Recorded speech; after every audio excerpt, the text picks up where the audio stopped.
한 개씩 뽑힐 때마다 1년씩 넣는 거야.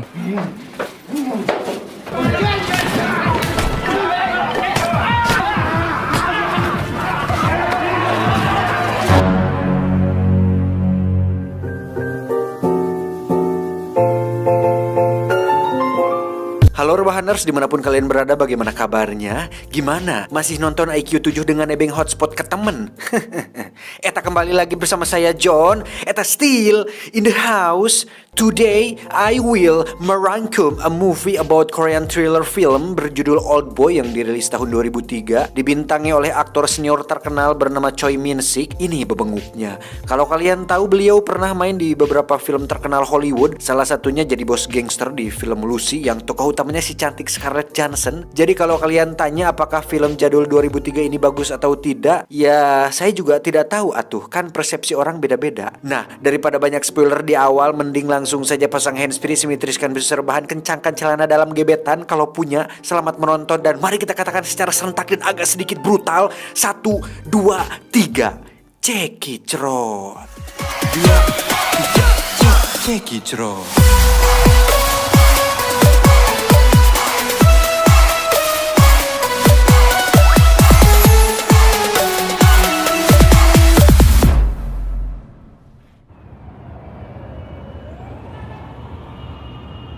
Kisah akan berfokus pada seorang bapak-bapak bernama Daesu. Ini orangnya, di mana dia dituduh telah memukul sepasang kekasih akibat terpengaruh oleh minuman keras.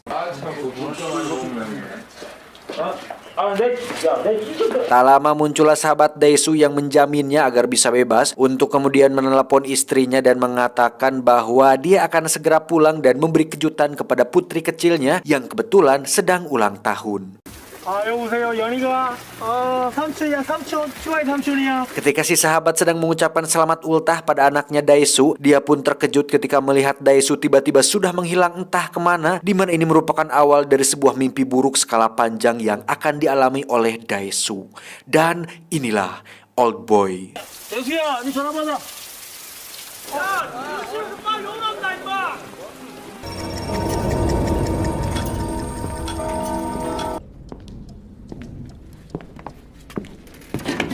Entah siapa yang telah menculik Daesu pada malam itu, tapi sekarang Daesu terkurung dalam sebuah kamar dengan fasilitas lengkap yang tidak jauh beda dengan kamar hotel langganan Sidon, di mana selama 2 bulan berada di sana, Daesu masih belum mengetahui siapa dan kenapa ada orang yang melakukan ini kepadanya. Satu hal yang menarik yaitu setiap ada terdengar suara musik, muncullah semacam gas yang membuatnya pingsan, di mana saat Daesu tak sadarkan diri, ada orang-orang yang selalu mencukur rambut dan memeriksa kesehatan Daesu, seolah si pelaku ingin agar Daesu tetap hidup dan menjalani penderitaannya selama di dalam kamar ini. Tanpa bisa Facebookan atau main TikTok, Daesu pun hanya bisa menikmati satu-satunya hiburan di tempat ini, yaitu sebuah televisi, di mana suatu hari Daesu melihat berita tentang kematian istrinya sendiri, yang berita tersebut seolah membuat Daesu lah pembunuh dari kematian istrinya sendiri. 1년 전 사라진 남편 오대수 씨를 살해된 김자연 씨는 목에 깊은 현장에서 발견된 범인의 피는 오 씨와 같은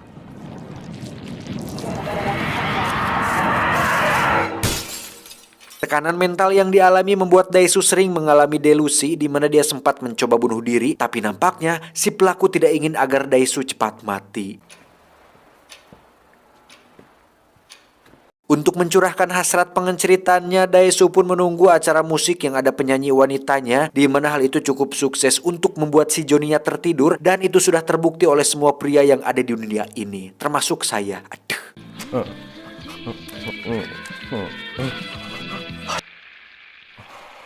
너무 짧다. Tak ingin terus terpuruk, Daesu pun mulai menulis setiap nama orang yang mungkin saja telah dia jahati atau disakiti hatinya, kemudian menggambar bentuk manusia di dinding untuk kemudian memukul gambar orang pada dinding tersebut sebagai sebuah persiapan untuk membalas dendam kepada orang yang telah melakukan ini kepadanya.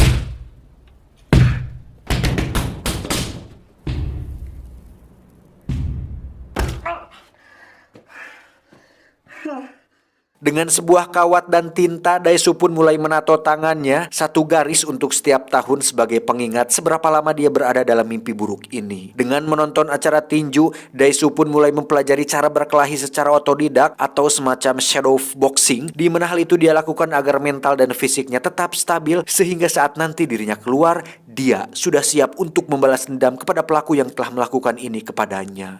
나간다. 한 달 만에 쓰면 나간다. 15 tahun kemudian, Daesu terlihat keluar dari dalam sebuah koper di mana si pelaku akhirnya membebaskan dia dan entah apa maksudnya, tetapi Daesu terlihat senang karena akhirnya bisa bebas dari kamar yang selama 15 tahun ini mengurungnya.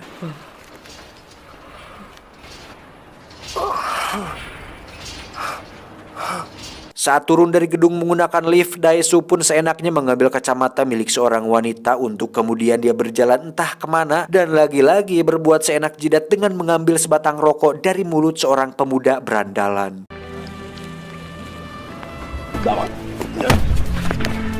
Saat akan dikeroyok, Daesu pun berpikir tentang kemampuan shadow boxing atau tinju yang dilatihnya selama 15 tahun, di mana latihan tersebut terbukti bisa diterapkan di dunia nyata yang membuatnya mampu mengalahkan beberapa orang dengan cukup mudah dan cepat. Saat sedang memandangi akuarium, muncullah seorang gelandangan yang memberikannya sebuah ponsel dan dompet berisi uang, yang mana itu sudah pasti adalah pemberian dari pelaku yang telah mengurungnya selama ini. Daesu pun pergi makan ke sebuah restoran sushi di mana dia bertemu dengan seorang pelayan cantik dan muda bernama Mido. Ini rarainya. Yang mana si Mido ini atau si pelayan ini ternyata cukup tertarik saat melihat Daesu memakan gurita hidup-hidup, sehingga saat tangan Mido menyentuh tangannya, Daesu pun seketika dibuat tak sadarkan diri. Entah apa yang menarik dari si Daesu bapak-bapak ini, tetapi Mido dengan baik hati membawa dia ke tempat tinggalnya, yang mana saat Mido sedang akan modal, Daesu tiba-tiba masuk dan memaksa Mido melakukan hahaha, tetapi hal itu gagal karena Mido memukul kepalanya. 죽을 죄를 지었다. Saat Daesu akan pergi, Mido pun mencegah hal itu, di mana Mido ternyata tipikal orang yang poksang atau to the point, bahwa jika Daesu ingin melakukan hahaha, tunggulah waktu yang tepat dan jangan garang gusuh untuk melakukannya. Faktanya, Mido ternyata hidup sebatang kara dan tak punya siapa-siapa, sehingga ketika mengetahui bahwa Daesu juga hidup sendiri, dia pun merasa bahwa Daesu bisa jadi teman sekaligus orang yang mungkin bisa menemani hari-hari kesepiannya. Suatu hari, Daesu pun meminta tolong kepada Mido untuk menyamar sebagai reporter dan memintanya mencari informasi tentang keberadaan anaknya Daesu ini. Mido pun mendapat sebuah alamat yang berlokasi di Swedia, yang mana sepertinya anak Daesu telah diadopsi oleh seseorang dan dibawa ke luar negeri untuk tinggal di sana. Namun saat akan pergi menemui anaknya, Daesu pun teringat tujuan pertama dirinya bebas, yaitu untuk membunuh si pelaku terlebih dahulu. 전화 걸어볼래요? 해봐. 아니, 그 새끼 잡아 죽인 다음에. Satu-satunya petunjuk yang bisa mengarahkan Daesu ke si pelaku adalah makanan yang biasa dia makan selama 15 tahun, yakni pangsit, di mana dia mendatangi setiap restoran pangsit yang ada di kota tersebut, dan selama 15 tahun mengkonsumsinya, Daesu tidak akan pernah lupa dengan rasa pangsit tersebut.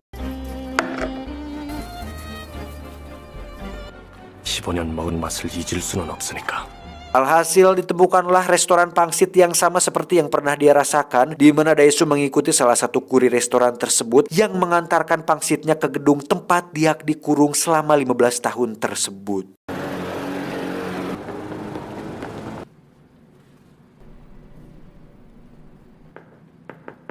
Dan orang yang sedang santai ini adalah pemilik gedung tempat Daesu dikurung dulu. Kita sebut saja si pemilik kurungan, di mana dia langsung diikat oleh Daesu, kemudian dicabut giginya untuk menginterogasi tentang siapakah orang yang telah mengurungnya selama 15 tahun ini. 한 개씩 뽑힐 때마다 1년씩 늙는 거야.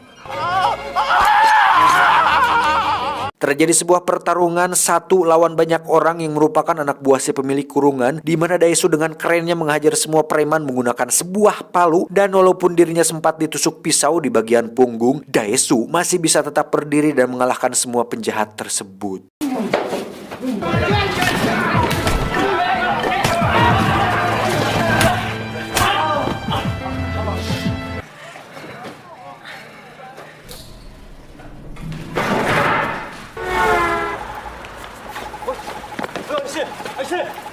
Saat tersadar, Daesu pun sudah diobati oleh Mido, di mana dia langsung pergi untuk menemui sahabat lamanya yang mana dengan akun Gmail, entah akun Gmail entah akun apa ini. Dengan akun milik Mido, Daesu pun menyuruh temannya untuk melacak seseorang yang mencurigakan yang sering chattingan dengannya, di mana orang tersebut dicurigai sebagai pelaku yang telah mengurung Daesu selama ini. Tak buang waktu, Daesu pun langsung mengikat Mido untuk menginterogasi siapa orang yang sering chattingan dengannya, dan tak lama sahabatnya pun memanggil atau menghubungi lewat telepon untuk memberitahukan bahwa dia berhasil melacak ID orang tersebut yang ternyata berasal dari gedung yang bersebelahan dengan tempat tinggal Mido. Dengan cepat Daesu pun pergi ke gedung sebelah dan akhirnya kita akan melihat bebenguk dari pelaku yang telah melakukan ini kepada Daesu. Pria ini bernama Woojin. Ini bebenguknya. 에버그린. 그 다음에 왜냐?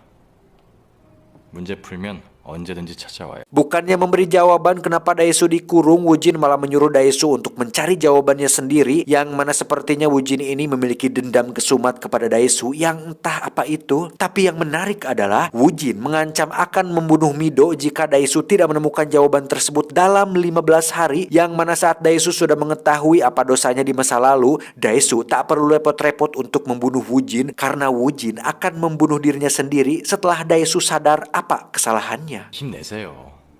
성공만 하면 미도 말고 내가 죽어줄 테니까. 역시 당신은 내가 발명한 괴물이야. Perlu diketahui bahwa Woojin telah mengoperasi jantungnya dan menanamkan sebuah alat bantu di mana dia dengan sengaja memasang remote control yang dapat dimatikan secara manual. Dan jika dilihat dari niatnya membalas dendam, Woojin nampaknya sangat amat benci dengan Daesu, seolah si Daesu ini memiliki dosa yang sangat besar kepada dirinya. 상처받은 자한테 복수심만큼 잘 되는 처방도 없어요. 다시 말해서 복수심은 건강에 좋다. Saat Woojin dan ajudannya pergi, terdengar suarakan Mido, di mana saat Daesu kembali ke kamarnya, di situ sudah ada si pemilik kurungan bersama anak buahnya yang sedang mengikat Mido yang setengah telanjang. Gitulah.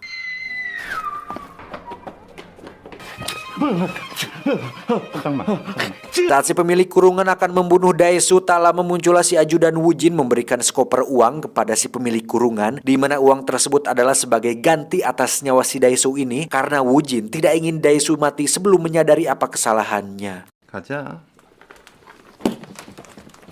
Setelah melepaskan Mido dari ikatannya, mereka berdua pun pergi dari tempat tersebut dan memutuskan untuk menginap di hotel. Dan bersama dengan itu, kita akan melihat Woojin sedang akan dioperasi untuk mengeluarkan alat bantu yang ada di jantungnya, di mana hal itu dia lakukan karena Daesu sudah mengetahui apa kelemahan Woojin dan dia tak ingin mati sebelum Daesu benar-benar menyadari dosa besarnya.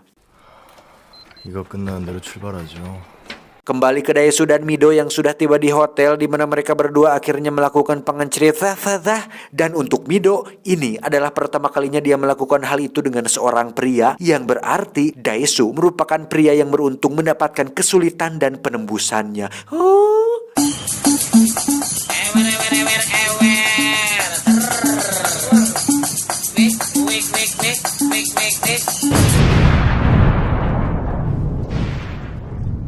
Saat bangun di pagi hari, mereka berdua pun melihat sebuah kotak berisi tangan si pemilik kurungan, di mana hal itu sengaja dilakukan oleh Woojin sebagai ganti atas insiden semalam karena si pemilik kurungan sempat menyentuh teteknya si Mido, yang mana hal itu membuat Daesu emosi. Sekilas Woojin ini nampak peduli dengan Daesu, namun jangan salah, semua hal ini dilakukan Woojin agar Daesu bisa tetap fokus untuk mencari jawaban atas dosanya. Sadar bahwa Woojin menaruh alat pelacak, mereka berdua pun pergi ke sebuah counter HP untuk melepaskan alat pelacak tersebut yang ternyata selama ini disembunyikan di dalam sepatunya. 죽을 때까지 안 가르쳐주면서 죽을 때까지 골려먹으려고. Selanjutnya Mido langsung mencari tentang segala sesuatu hal yang berhubungan dengan Woojin dan menemukan sebuah alamat sekolah yang merupakan bekas sekolah Daesu waktu masih SMA dulu. Nah, mulai terungkap nih.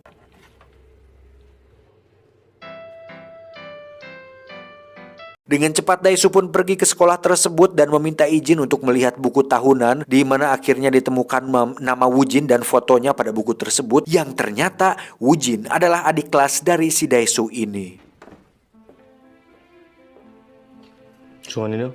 Setelah menelepon sahabat sekolahnya dulu, akhirnya diketahui bahwa Wujin ini memiliki seorang kakak perempuan yang meninggal akibat bunuh diri. Dan dari gosip yang tersebar, kakak perempuan Wujin ini dikabarkan adalah seorang wanita nakal yang sering berhubungan badan dengan beberapa murid di sekolah. Sehingga saat kakak perempuan Wujin ini hamil, dia pun malu dan memutuskan untuk bunuh diri dengan terjun dari atas bendungan. 가스나 그게 합천댐인가 뭔가 그 얄구준데 지 혼자 가갖고 Namun keterangan tersebut masih belum menjelaskan tentang apa hubungan Daesu dengan kematian kakak perempuannya Wujin ini. Dan tanpa Daesu sadari, pembicaraan itu sudah disadap oleh Wujin yang sedang berada di sebelah sahabatnya. Yang mana ketika si sahabat membicarakan kejelekan kakak perempuannya, Wujin pun hilang kendali dan membunuh si sahabat tepat saat telepon masih terhubung.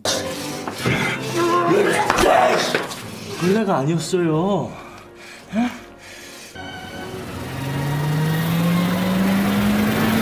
Tak ingin buang waktu, Daesu dan Mido pun pergi menemui si pemilik kurungan untuk mengajaknya kerjasama demi membunuh Wujin. Di mana si pemilik kurungan ternyata juga memiliki dendam kepada si Wujin atas tangannya yang putus. Dan setelah mengembalikan cincin si pemilik kurungan yang ada pada potongan tangannya tadi, Daesu pun menitipkan Mido di tempatnya. Sedangkan dia akan mencari Wujin untuk menghabisinya dengan tangannya sendiri. 7월 5일이 지나도 내가 돌아오지 않으면 쟤 그냥 내보내줘. Tapi sebelum pergi ke kediaman Wujin, Daesu pun terlebih dahulu menemui salah satu warga yang ada di dekat sekolah tersebut untuk menanyakan tentang seperti apakah sosok kakak perempuannya si Wujin ini dan seperti apa gosip yang tersebar sebenarnya, di mana Daesu akhirnya dapat mengingat kejadian saat dirinya masih berada di sekolah tersebut. 따르릉 따르릉 큰일 납니다. Ketika itu tepat hari di mana Daesu akan pindah sekolah, dia pun bertemu dengan seorang wanita yang merupakan kakak perempuannya Wujin, yang mana saat si wanita pergi, Daesu pun mengikutinya dan tak sengaja melihat si wanita tengah bersama seorang pria yang sedang memotretnya, untuk kemudian dia melihat si pria itu melakukan hal yang tidak senonoh. Tetapi si wanita atau kakak perempuannya Wujin ini nampak seperti menerima perlakuan enak tersebut.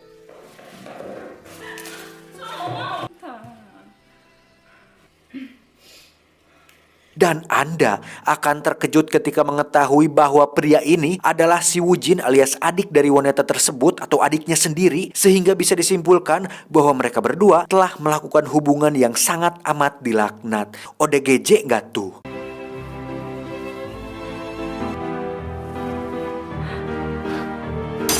Masalahnya, saat hari di mana Daesu akan pindah, dia pun menceritakan kejadian tersebut kepada salah satu sahabatnya yang masih sekolah di sana, sehingga hal itu menjadi perbincangan semua orang di sekolah, sehingga tersebarlah sebuah gosip bahwasannya si wanita hamil oleh adiknya sendiri alias si Wujin, yang membuat si wanita malu dan memutuskan untuk bunuh diri.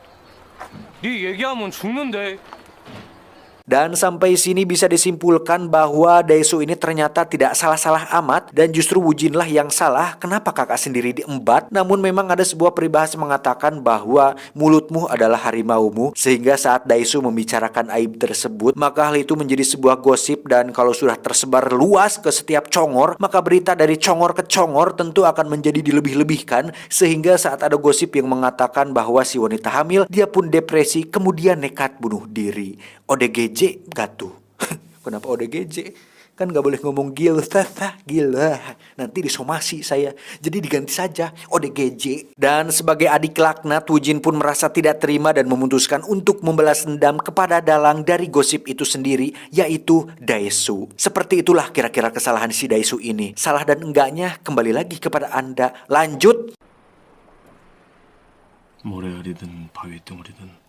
Setelah mengingat insiden itu dan menyadari semua kesalahannya yang tidak salah-salah amat, Daesu pun kembali ke gedung si pemilik kurungan untuk menemui Mido dan pamitan kepadanya, yang mana Daesu berpikir bahwa mungkin inilah terakhir kali mereka bertemu, karena Daesu tidak janji akan pulang dengan selamat setelah menghabisi Wujin dan semua anak buahnya. 이제 복수심이 아예 내 성격이 돼버렸어.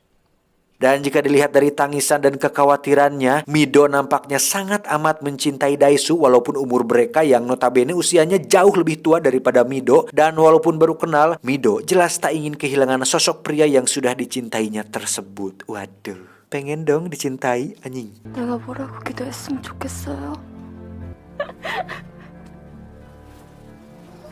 Tak ingin membuang waktu lagi, Daesu pun langsung pergi ke gedung tempat Woo-jin tinggal, di mana Daesu langsung disambut oleh Woo-jin yang satu lift bersamanya. Dan ketika masuk ke ruangannya, Daesu pun langsung melumpuhkan 2 orang anak buah si Woo-jin. 물어.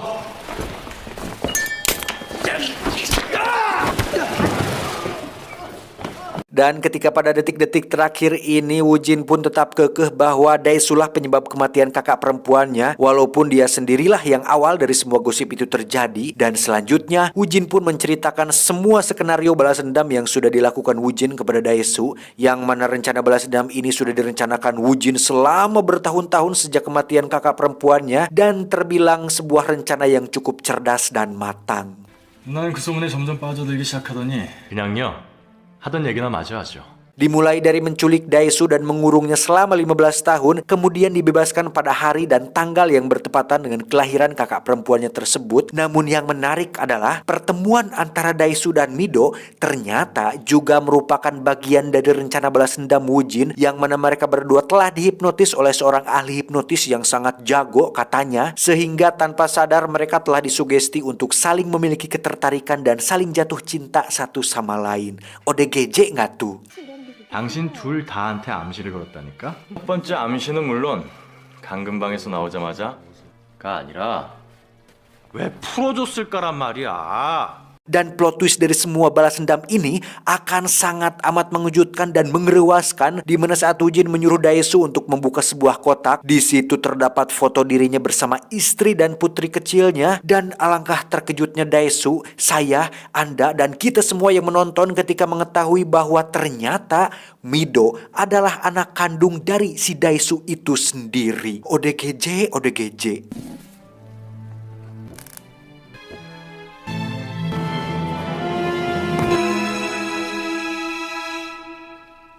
Menyadari bahwa dirinya telah menggadabah putrinya sendiri atau darah dagingnya sendiri, Daesu pun emosi kemudian menyerang Woo-jin, namun berhasil dicegah oleh ajudannya, sehingga terjadi pertarungan yang membuat si ajudan tewas.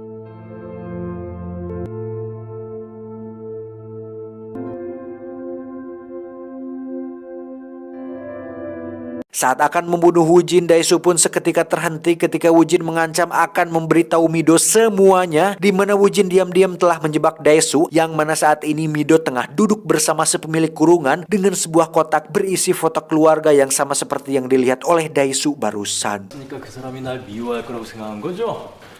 믿었는 모르지. 그 강금방 있죠? 이사 가야 된다고 그래서 그 건물 주고 산 거란 말이야.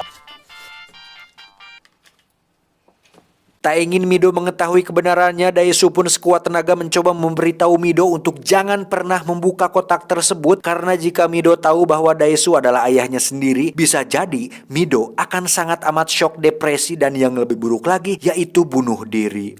안 돼! 미도야, 안 돼! 절대 열지 마! 절대 열지 마!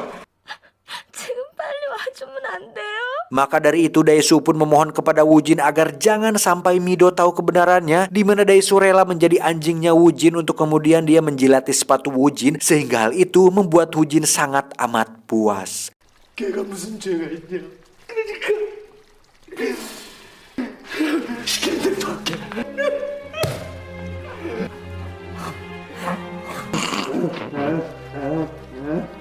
Merasa itu tak cukup untuk membuat Woo-jin memaafkannya, Daesu pun mengambil sebuah gunting kemudian memotong lidahnya sendiri agar si Woo-jin ini puas, untuk kemudian dia memohon agar Woo-jin menelepon si pemilik kurungan dan memintanya untuk jangan membuka kotak tersebut.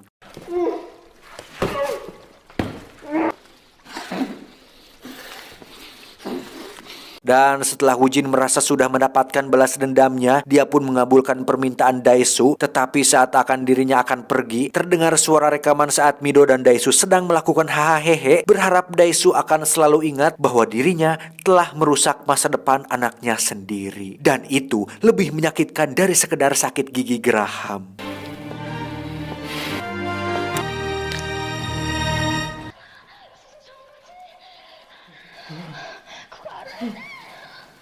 Saat berada di lift, Woo-jin pun menangis karena walaupun dia sudah mendapatkan balas dendam yang dia inginkan, dia tetap tidak bisa membuat kakak perempuannya kembali hidup. Dan karena dia sadar betul bahwa semua ini adalah akibat Woo-jin sendiri yang tidak bisa mengendalikan hawa nafsu dan si Johnny-nya ketika di ruang sekolah waktu itu, Woo-jin pun bunuh diri dengan cara menembak kepalanya sendiri. 나 기억해줘야 돼.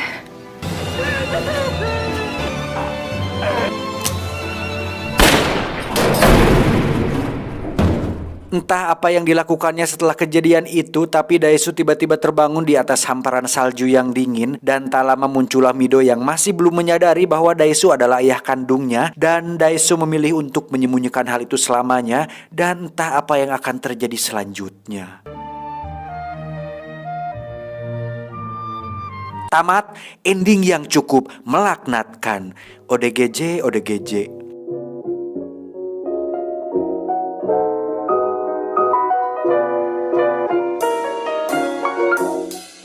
Terlepas dari laknat atau tidaknya cerita di dalam film ini, untuk di tahun 2003 film ini terbilang cukup cerdas kalau menurut saya, jujur aja. Apalagi di Korea yang dikenal dengan K-pop dan drama romantisnya. Tapi film ini dan film-film sejenis yang sudah saya bahas di video-video sebelumnya, kayak kemarin tuh Mamang Donli, membuktikan bahwa Korea memiliki banyak sekali sinias-sinias film berbakat dan jenius dalam membuat sebuah karya movie. Jadi jangan kira hanya ada ta eta du tereleng teng teng teng teng ya. Jangan kira hanya ada Jungkook, Lisa dan Lee Min Ho saja yang kalian lihat. Banyak kok hal-hal keren lain dari si negeri ginseng ini. Tapi kalau untuk Lisa Blackpink, jujur sih cakep. Anjing imut. Saya juga agak naksir. Aduh, kenapa ya jadi sayang gini anjing Malisa. Aduh, sat. Dan pesan yang bisa kita ambil dari film ini adalah kuasailah pikiran dan kendalikan si Johnny kalian agar nantinya tidak terjadi hal-hal yang selalu diinginkan.